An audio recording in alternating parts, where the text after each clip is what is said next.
Mon nom est Benoît Dubuis, je suis le président de la Fondation Inartis qui a pour mission essentiellement de soutenir les innovateurs et les entrepreneurs. Vous savez, dans le domaine de l'innovation, on parle souvent d'innovation high-tech. Oui, certes, elles sont importantes parce que ce sont elles qui vont pouvoir donner de l'espoir. Mais quand on parle de la prise en charge des patients, parfois ce sont de petites innovations, ce sont de petites améliorations qui vont faire la différence.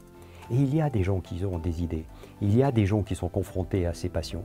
Et finalement, leur idée, elle doit pouvoir se matérialiser. Et que faut-il pour qu'elle puisse se matérialiser? Ce sont au moins deux ingrédients. Le premier, c'est vraiment d'être immergé dans une communauté qui puisse amener des compétences précises pour faire en sorte que cette idée se transforme en innovation. Et la deuxième chose, c'est de lancer une dynamique.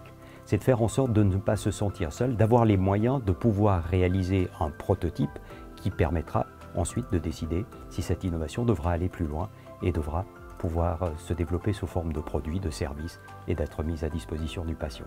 C'est notre ambition et nous sommes ravis d'avoir pu assister, d'avoir pu encadrer à la fois des innovateurs mais surtout des entrepreneurs.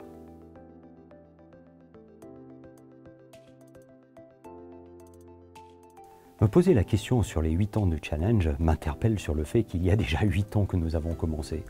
Il y a 8 ans, nous avions eu cette idée d'aider les entrepreneurs, d'aider les innovateurs.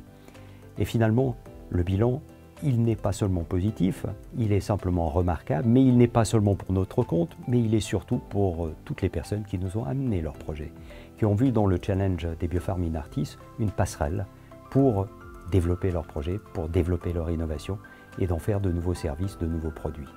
Et je dois dire que je suis chaque année émerveillé par la créativité des jeunes et moins jeunes d'ailleurs qui proposent leurs projets. Et ils touchent des domaines très variés. Ils interpellent chaque fois par leur pertinence et ils sont tous là pour faire en sorte que le patient soit mieux pris en compte. Nul besoin de s'intéresser seulement à des innovations high-tech. Ce que l'on veut, c'est démocratiser l'innovation, de faire en sorte que chacun puisse venir avec une idée, puisse la développer et la rendre possible pour le bénéfice du public.